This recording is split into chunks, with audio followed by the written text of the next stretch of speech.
just for the heck of it, let's do it in real time without the wine glasses and stuff.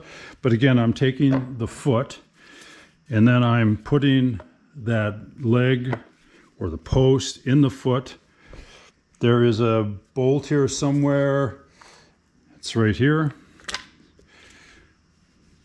And then I'm putting, again, using the Allen wrench, just giving it a couple of spins until she's snug. That's it. It automatically aligns itself because it's in the mortise. Then I take the next piece, which has got the mortise on the back, right? Put that over the top.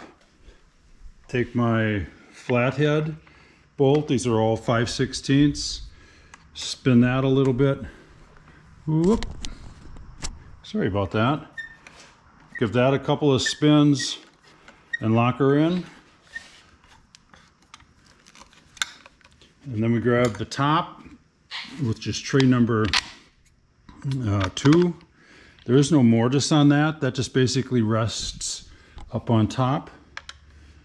Again, and that's threaded into that copper. I drilled a 17/64 hole in the copper, through both sides of it, and that's all. And then I tapped it, and that's it. So the total time to do that was 1 minute and 27 seconds. So again, this is a knockdown table. I made this one from Sinker Cypress. And again, I don't know if this piece is Sinker Cypress. It is Cypress and it's reclaimed, but the foot was Sinker Cypress.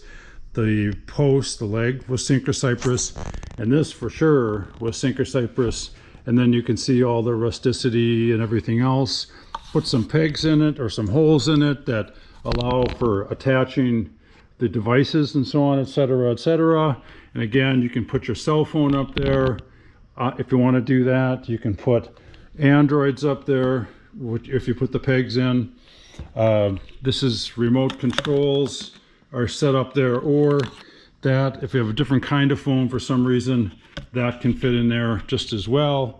And then of course you saw the wine cup, the stemmed wine glass, and then a couple of cup holders. Again, this was made while we were camping in along the Mississippi River. So there you go. That is my Rustic Sofa Server from Sinker Cypress. Thank you very much.